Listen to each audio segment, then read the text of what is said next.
Hey, good morning. So this week I'm going to cover Chapter 2 and continue with EdSim 51, and this week we'll look at the C compiler for EdSim.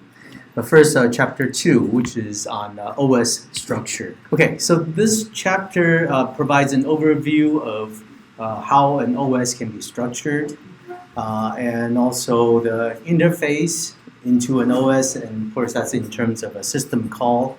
But that's not the only way because system calls are rather low level.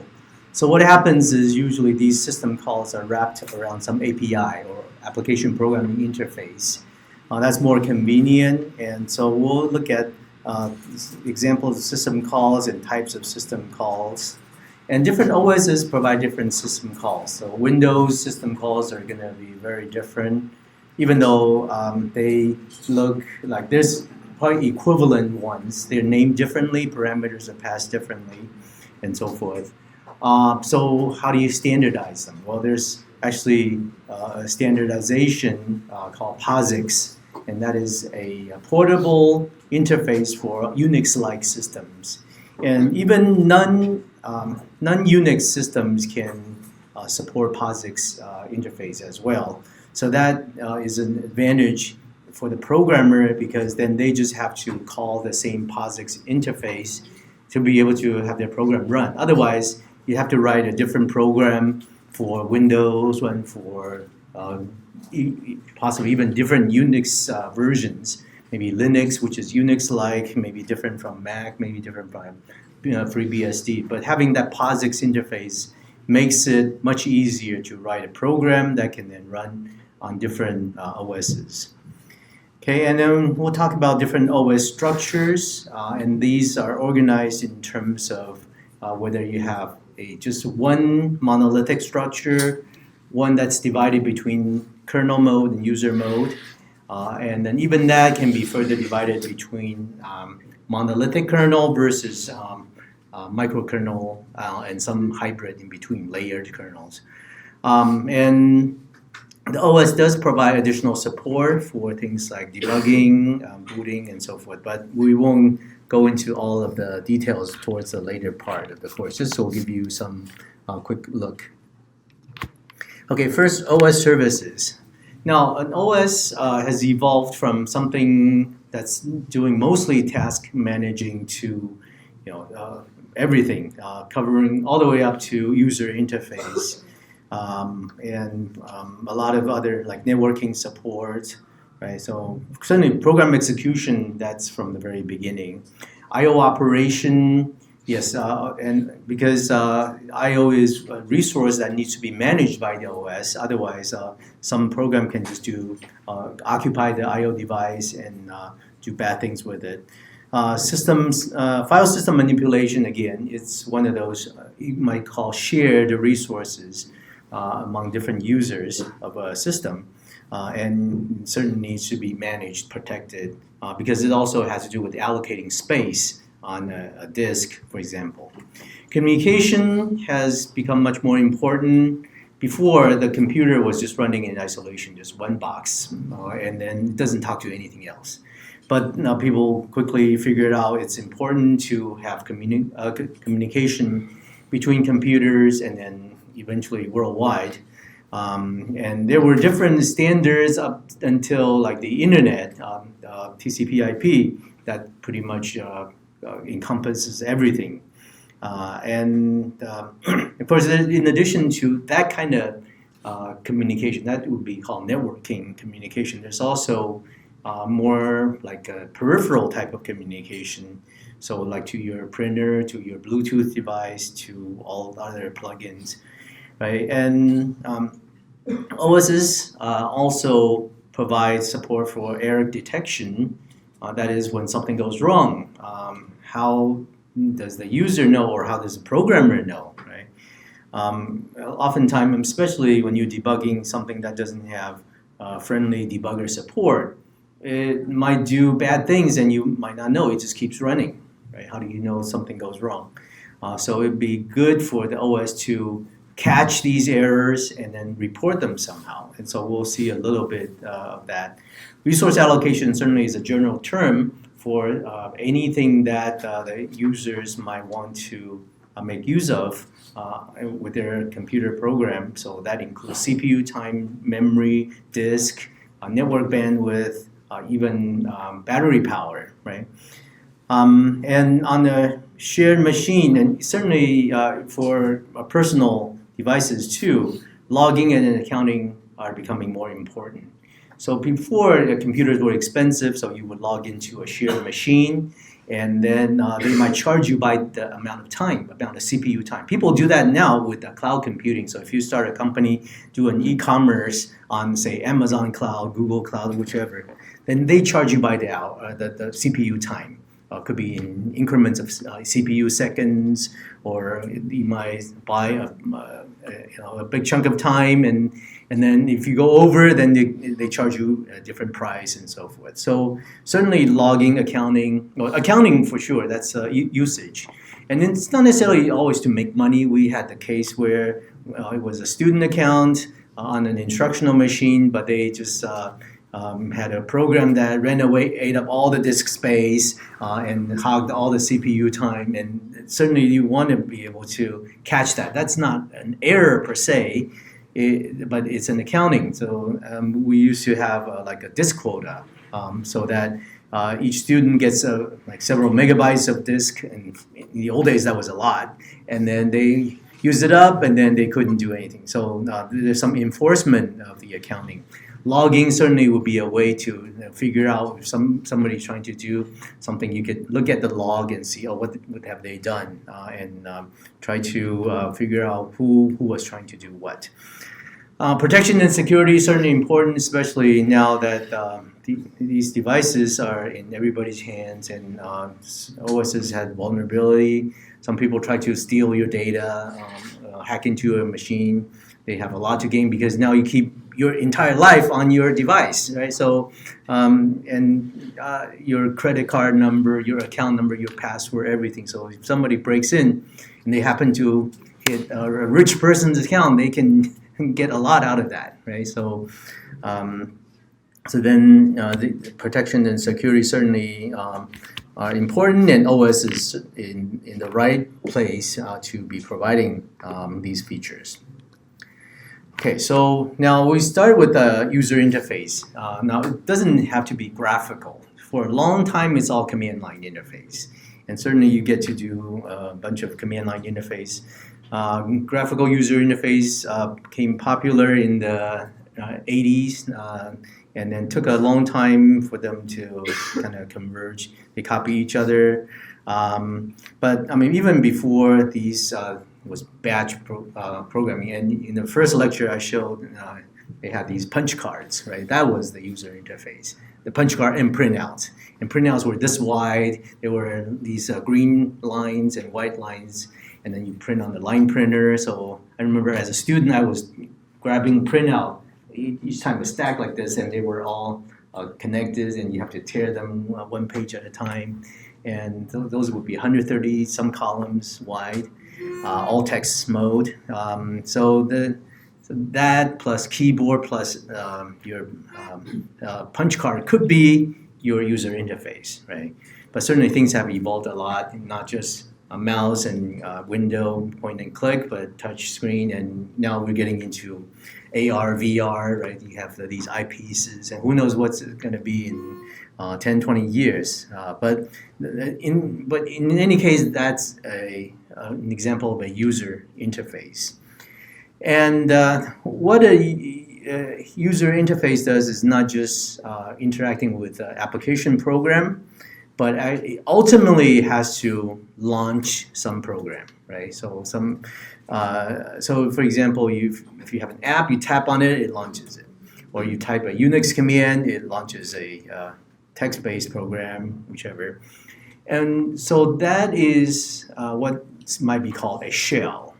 A shell is that you might call command interface, right? It could be graphical shell, it could be user command line shell, so text-based, graphics-based, whichever based. These are all possible forms of a shell. And so what happens when you say you want to launch a program? Well, there's a program called a loader that works behind the scene. What it does is it finds the corresponding program, copies it from whatever disk, flash, into memory, and then start the process. Okay, so that's loading. Loading into memory. That's what a loader does. Okay, and unless it's already resident, but still, the loader will be the one that checks. You might consider it an optimization. You might cache certain things and say, okay, after a program is done, you might not want to unload right away. You might want to keep it around if you have lots of memory around. So if the user keeps calling this program, keeps using this command, then you don't have to unload. That's a lot of work, right? So caching could help improve the performance. In any case, loader is the one that copies the program into memory to run. So that's triggered by your shell, right? And after the program ends execution, it does the exit, right? What happens, right? Or maybe it crashes, or maybe you type Control-C to kill it, right? Then that's when the OS gets back control. So again, some program has to do the cleaning up, right? Because it's running, using up memory, using up resources, then suddenly it says, I'm done, or I get killed. And then what happens? Well, somebody has to come in and clean up, right? So whether it's the loader, whether it's OS, somebody has to do this, right? So there are these steps that you don't see. It just happens behind the scene, and worse, you don't even know. It's like plumbing, right?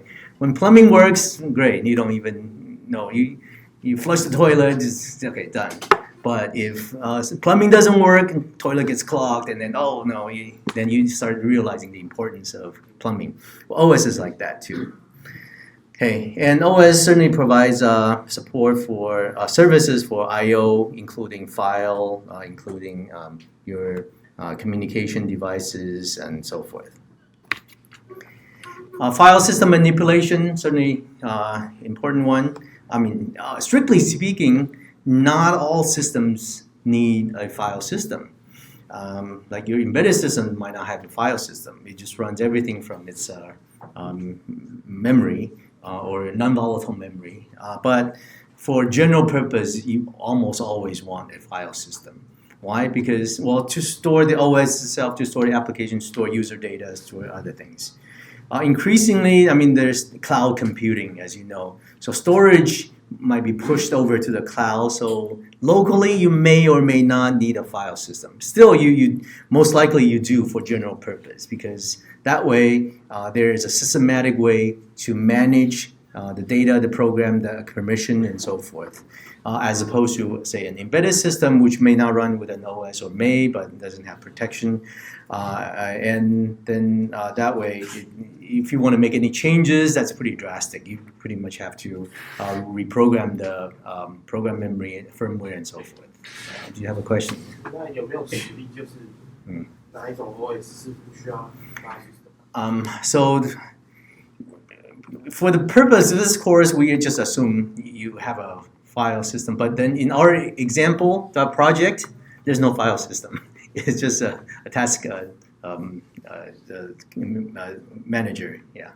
Okay. But so strictly speaking, it's a separable component. It depends on your memory model. Okay. And file system support can certainly support anything from simple, basic operation to a lot of other things. So you should be able to open file, rewrite, create files, delete files, maybe organize them as directories. Directories were added later. Initially, you might think directory or folders, right? Initially, they just had a flat file system. Everything is one level, and then people started adding more files, and wow, this is becoming hard to manage. Then they added directories, so that was added later, and then search was also kind of an afterthought. And then adding permission, because then multiple people started sharing the files, right? So we'll talk about these in a later chapter. Now, communication is not just between a computer and another computer, or between computer and the user. It could be between multiple processes on the same computer. So you could launch one program and launch another one, and these are called processes, and they talk to each other. One may produce data, the other consumes it, and then they might form a chain, or in Unix it may be a pipe. right? So that is called interprocess communication.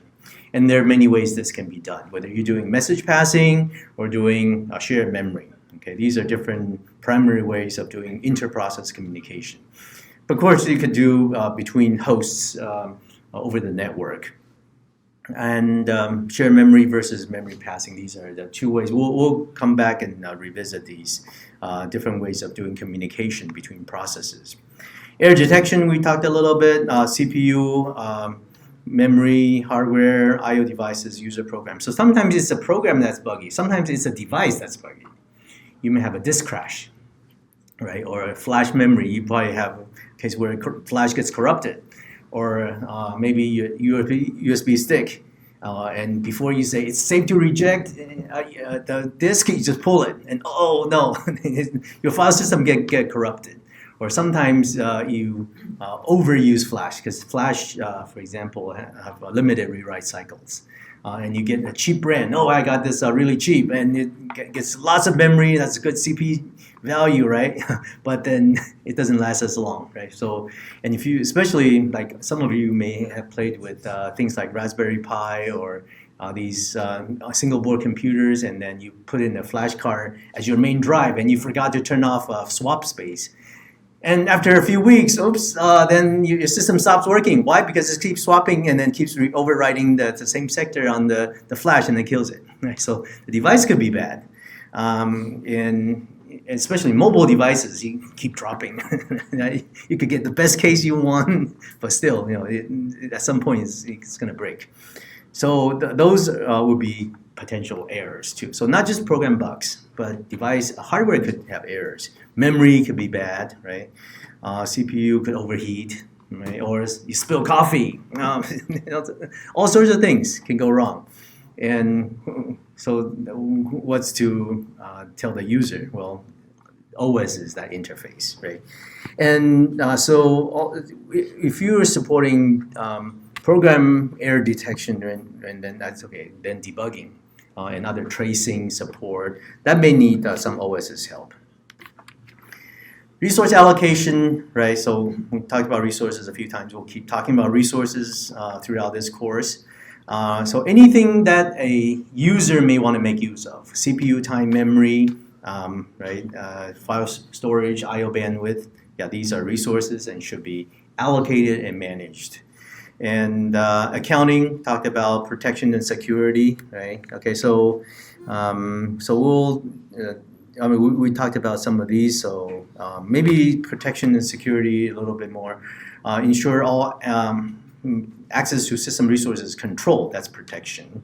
Security has several subproblems, and in fact there are entire courses on security, so I'm not going to try to cover all those issues, but just roughly, for one, it's user authentication. Are you who you think, who you say you are? Right? Are you pretending to be somebody else? Did you log in with somebody else's password? Is there a way to check that? And defend these external I/O devices from invalid access attempts. Somebody trying to hack into your system, trying to send lots of packets to bring down your computer, right? Okay, so here is a general view of OS services. So hardware OS, and then OS provides a bunch of services. Now, whether or not these services are part of the OS, that's a separate question. And there's different ways to structure them. Conceptually, they are part of OS because to access them, you can't just directly call from your user program. User program can call a library function, but ultimately that library function has to request through the OS over these system calls, right? So it makes a system call, then changes mode into OS, then what happens? Well, OS can either do it itself, or it could do one of the services as a separate user. And that is, so if it does one of these services as a separate user, then that's a microkernel structure. If it does it inside, that's a monolithic kernel. But monolithic kernel has the notion of unstructured kernel, and then people make monolithic more structured. And so we'll talk about this later in this week. So command line we've seen, I mean, certainly you should be familiar with your shell. And there's different shells available over time. So SH, CSH, bash, KSH, all these command line interfaces. Graphical ones in the 80s, certainly Xerox PARC did their version. They never really commercialized it. Apple did their Mac. And then in parallel, MIT did X11. Some of you may have used it, especially like in the Linux environment. That's a really continuation of that X interface. And of course, the Windows and a few others came and went, and now we have a lot of these touch-based interface on smartphones and tablets. There's other ones too, including voice. So you may have used Siri or Hey Google or something. And then they're gesture-based computing, so it's a wearable device. You make some hand gesture, and then it does a command. And now there, in our lab, we also work with EEG, so that's brainwave sensors. And you can think, and then it opens the door or drives the wheelchair or turns on and off certain switches. Right? So these are all possible user interfaces. Now, let's get back to the shell, because a lot of user interfaces ultimately serve the purpose of a shell. Right? So there's different approaches to shell. One is a shell that understands everything, all the commands you ever want to issue.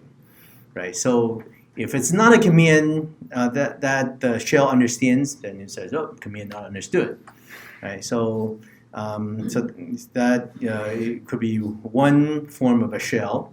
And so why would you want to do that? Well, because it's self-contained, and if you only have a limited set of commands you ever want to support, yeah, that makes sense, right? But then, of course, that's not expandable. Because if you want to be able to keep writing new programs and add new programs to it, then, that's a new command. Then you go back and recompile your shell and then reinstall. That's more trouble. So different approach would be a shell that just understands basic things, but then it has these search paths so that you can compile new programs, put them in these directories that it knows in the search path, and then you just type the command. And the OS the shell. Shell may say, okay, well, is it basic command? I understand. Okay, if so, I process it. And if it's not, then it goes through the search path. And then, is it in this directory? No, next directory. And then finds it. Okay, then executes it. Right? So that way, you don't have to keep changing the shell. It just supports a basic command, and then you just install in the right directories. And that way it's expandable.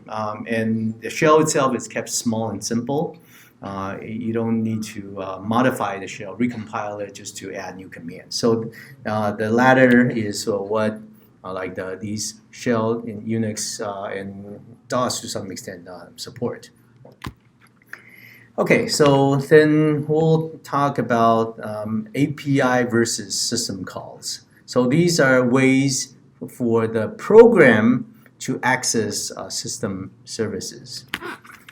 So at the low level, that interface is called system call, right? So we saw these syscall instruction of trap instructions. They do a mode change.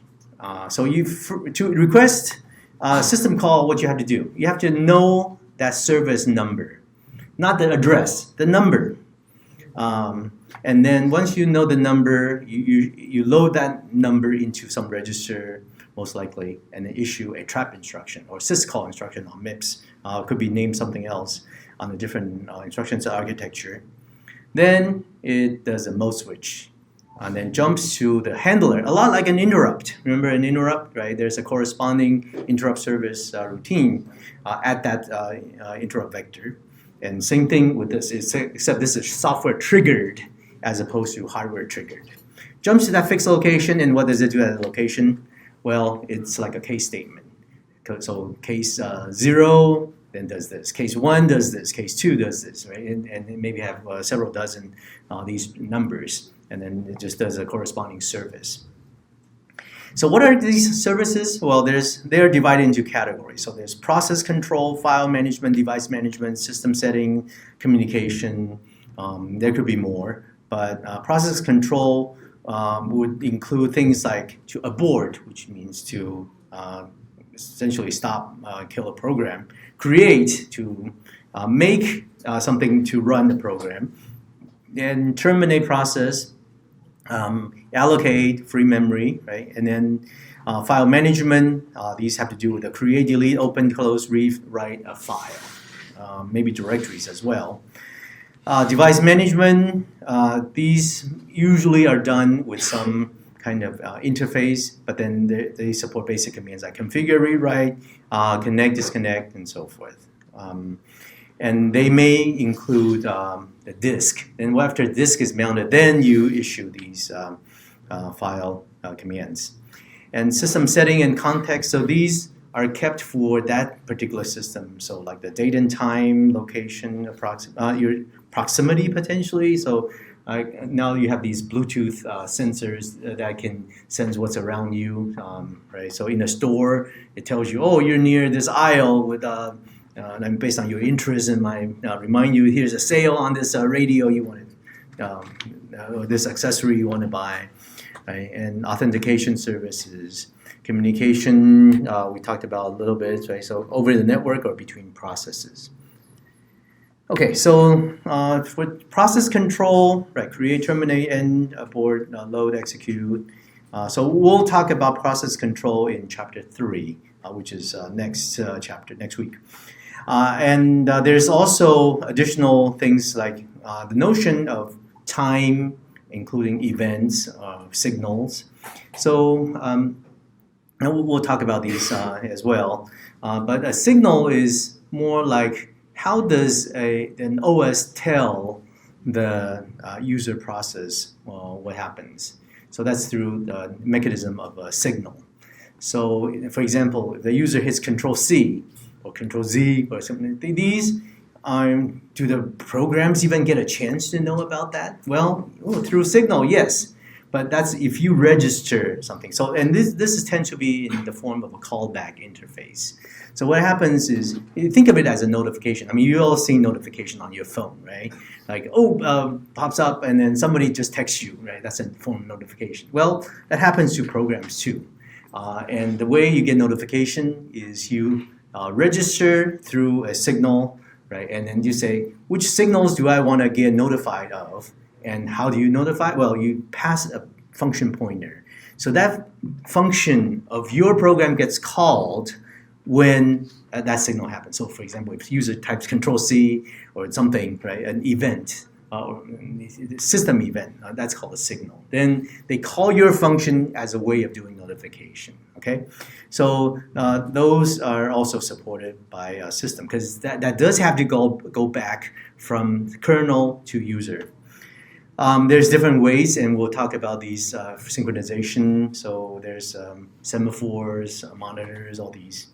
Certainly memory is assumed to be required by these processes for their execution. So allocate free, right? Air dumps, and for debugging, yeah, you need to do something special to support debugging. And that OS could come into play for that. And also for shared data structure, so I mentioned a little bit, right? So your semaphore, including mutual exclusion, locks, and so forth. And they're not limited just in memory. They could be for file system as well. Now, protection, mostly done in the form of some type of permission, then so that means if you want to request a service, it's not always available. You could get allowed or denied. So system call is not always successful. Right? The OS can check this. Okay, so example process control on FreeBSD. BSD stands for Berkeley Software Distribution. So Berkeley early on did their Unix clone because Unix was originally done at Bell Labs. And Berkeley people liked it a lot, but then wanted to do their own. So some really super programmers just did their own. Especially, you may have heard of Bill Joy. He's one of those genius programmers that just did a big chunk of Unix, and plus other tools. Berkeley, the Pascal compiler interpreter, there, even VI. So done by the same person. So anyway, FreeBSD was later like the free version of the Berkeley software distribution Unix variant. Certainly supports multitasking. And so what happens is, well, when you boot up, kernel gets loaded. It's a monolithic kernel. And then what happens? It shows you a login screen. So for every terminal, it has a login. And then once the user logs in, then it loads in the shell. So you have a bunch of shells. So Stanford had the Bourne shell, so SH, and then Berkeley had to have the C shell. C shell is kind of like, C is a pun on ocean type of C, but C also is Cal Berkeley or University of California, so they added the C in front. But anyway, that's it. So Berkeley and Stanford, they were like rivals, and so I want to do this and I want to do this better than you, and then they're always like in this competition across the San Francisco Bay. Anyway, so then, and I was a Berkeley graduate, so I'm more on the Berkeley side. Then T-shell, the later improvement on C-shell, and K is Corn shell, and then now you probably use Bash, right? Born again shell. So that has more of the Stanford flavor. On my computer, I use Bash to show you things, but I myself use Berkeley shell anyway. And so, once you log in successfully, it loads in one of the shells of your choice. You can pick whichever your favorite shell, and then it starts running. And then from the shell, it can use fork to create processes. And fork, what it does is conceptually it makes a clone of that process itself. So it clones the shell of itself, but then replaces itself with an exec. Okay, so it then that way it gives you control. And we'll talk about how this mechanism works. And so you can write your shell pretty easily. And then the shell just waits until that program finishes, and then through another system call, this program terminates. That was my child because I created that. I made a clone of it, fork, right? And then it comes back to me. Okay, then I can show the prompt for the next one. So that's what a shell does. And the process can exit with a code. Normally, if you just finish your main hello world and then terminate, it by default it exits with 0 code, which means normal exit, no error. But remember, if you have error like cannot open file, exit, and then you give a code that's not 0, right? That is your exit code, and then that tells whoever created you, in this case probably shell, that an error occurred. Maybe you want to do something about it, maybe not. Right? So anyway, so that's what it does. Oh, and then it actually keeps these processes around. Maybe it swaps them out, swaps them back in, but it could keep multiple of these processes in memory at the same time. And file management, create, delete, open, you probably know about these, and so I'm not going to say much. And we will cover a file system in a later chapter. Device management, maybe not as much, but more related to the disk kind of thing. And we certainly will get to do some devices. I mean, you see EdSim can do very simple devices. They're not protected by system call, but that's okay. You get to do direct manipulation so that you get a feel for what it's really like at the very bottom level, and then what kind of calls can make it nicer for the programmer. Okay. And there's also information maintenance. I mentioned get time, set time, date, and system information, like which processor version, how much memory it has. You can query these things. What version of OS it's running. Okay, that can also be done through this kind of interface. Communication, certainly talked about message passing versus shared memory. And but these a lot of times need setting up. So the communication API would include creating this kind of channel, a lot like a file handle. I mean, remember when you do a file access, you make an open call, and then it gives you a file handle. Then from the file handle, you do read and write and others, right? Similar idea with communication. These are not hardwired. These need to be created, maybe with a port number, with some other ID. Then it's matched up dynamically as the program runs. And then, so that there's a create, delete type of process. Very similar to what you might do in file system interface. And in fact, in Unix, the same calling interface can be used for both file system access and interprocess communication as well. I mean, not the fopen type, but then the lower open and read-write interface. And then there's transfer status information, attached, detached, remote devices. Okay. So you may be interested in just finding out more about what your system supports. And so the same command may appear in multiple forms, in same name or different names. Okay, so one of them is own. So that's change owner and group. So some of you may know this from your shell command, right? It's invoking a system program. But how does the system program do it? Well, ultimately it has to call an API, and then that API ultimately calls a system call, right? So yes, you can access some system calls from your command line because somebody wrote a system utility program that you can call from a shell, and then that calls API, that then calls a system call. So if you do man with a keyword search -k own, you can see some of these entries. I mean, on mine, it shows these. And then you can see different versions of it. So with Unix man pages, you can see like in section 1, section 2, section 3, all the way to section 8. So yours may be organized differently. But if you want to see a different section, then you do man, and then the section number, and then the command. So like if you do man 2, section 2 of own, then it shows you, oh, that's a function you can call with a C programming interface. That's not the same as the command you type on the command line, okay? Even though it's the same name. They just come in different contexts. So that's why you need different sections. So some sections are for these commands you can type directly. Others are for API, yet others are really the bottom system call, okay? So then this is the C version, so that means most likely that system utility you type from the command line packages up or grabs all the command line arguments and then passes it to this system call or something, right?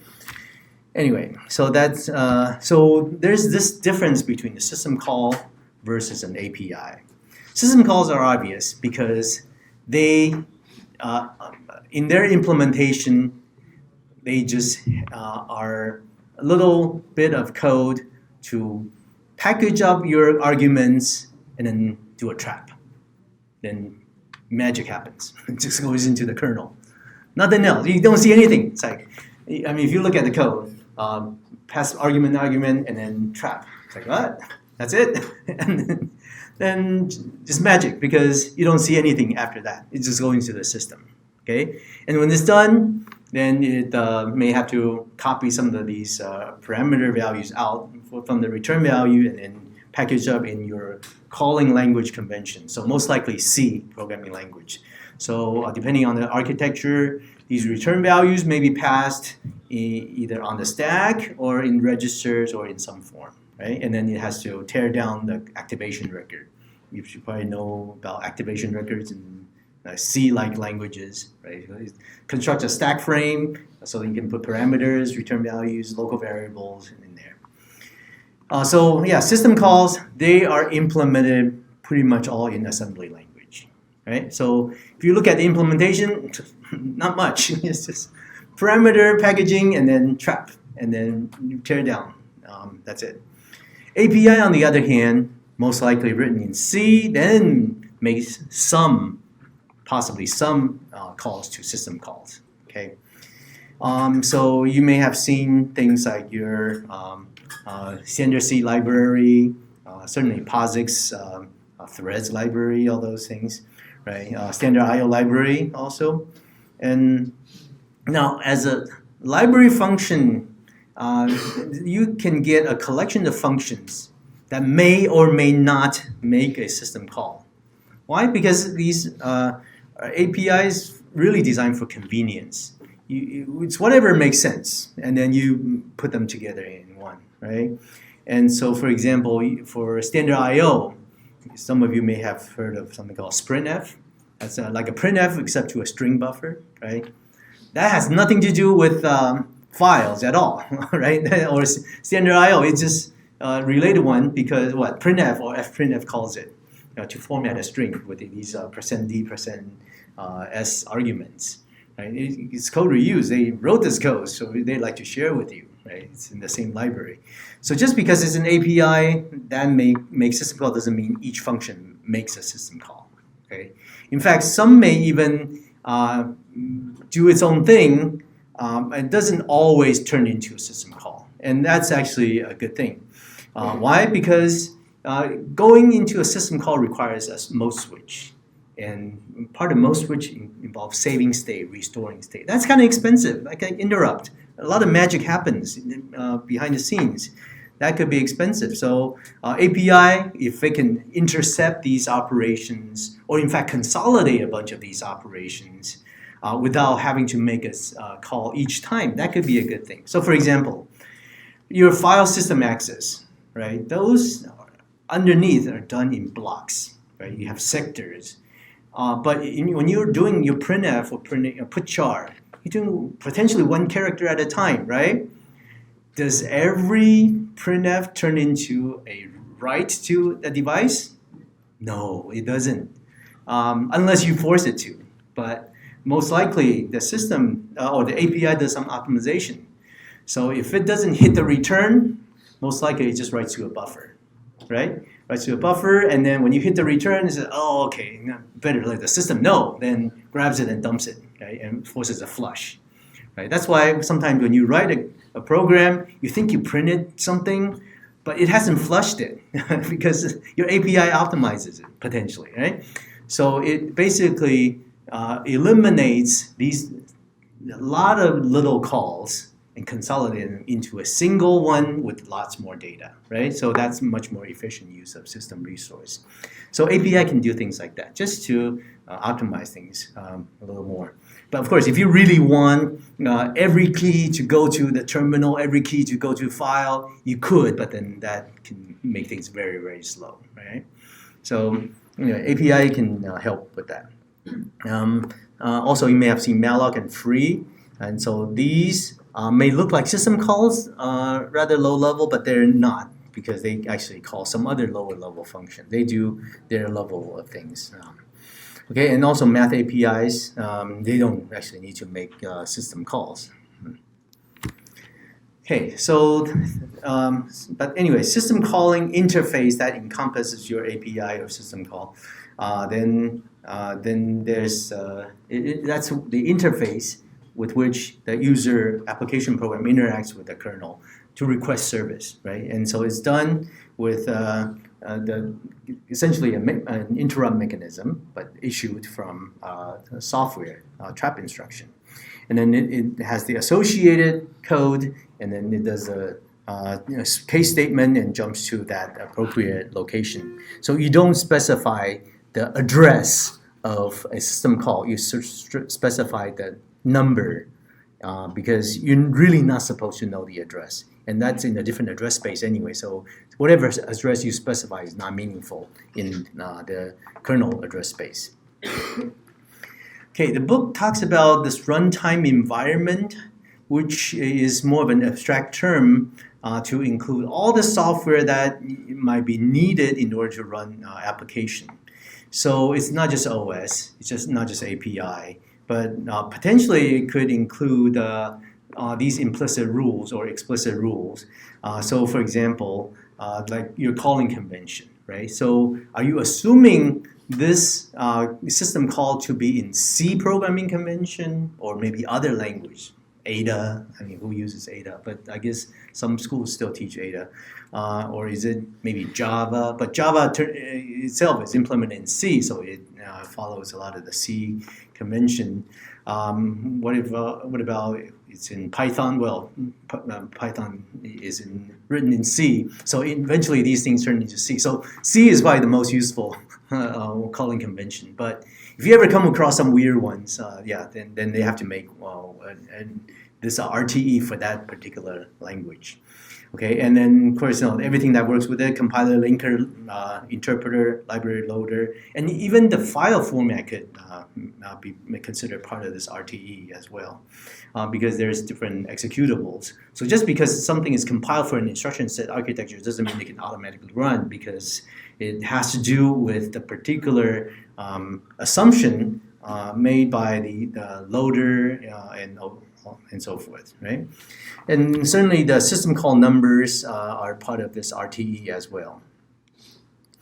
Okay, so if you're curious what these numbers are, you may be able to find this, but I guess the trend is really to hide these from the user as much as possible. So on my system, it's hidden. So, but this one dated from 1991 from Berkeley. Yes. So you see the code: 1 for exit, 2 for fork, 3 for read, 4 for write, 5 for open, 6 for close, 7 for wait, and then there's create without an E at the end. That was deprecated, and 9 for link, 10 for unlink, change directory, and so forth. Okay? So you can probably start to see, hey, these look kind of familiar. I kind of know a shell command that corresponds to a system call. Yeah, that's not surprising at all. So that's one of the first things they did. If it makes sense to issue from the command line, they probably did a system utility for these. So these are the codes, at least for BSD Unix, and they're system call numbers. Right, so that means to make a system call, load up the register with the code number trap, then magic happens, goes into system, does the call. Okay, and so you can take a look. I mean, this is not exhaustive. I'm just listing up to 64. There's more. So that's just for your information. And so to pass parameters, there's different ways. You could do register, but then the ISA has to define it. And OS, and this is an agreement between OS and whoever is providing that calling interface at the system call level. And also, if sometimes passing in registers might not work, because registers are limited in number, limited in capacity. So if you need something larger, you may have to do it in a table. Right? And so that means you put these parameter values, maybe a larger block of data in a table, and then pass the address. Then the system, once it traps to the kernel, then has a way to access, even if it's in a different address space. On stack, that's the usual calling convention. So that's a lot like how a function call works in C language. That could work too, but again, this is a convention that the OS and whoever provides that calling interface would have to agree on. Okay. So this is just an illustration. So it loads a register for the system call in this, and then some address as a parameter. System call 13 traps to the OS, and then uses parameter for code 13. Okay, so now in some cases, if you're doing a command or simple operation, it might seem simple to you, but to the OS, it could turn into a series of operations. So one example is file copy, right?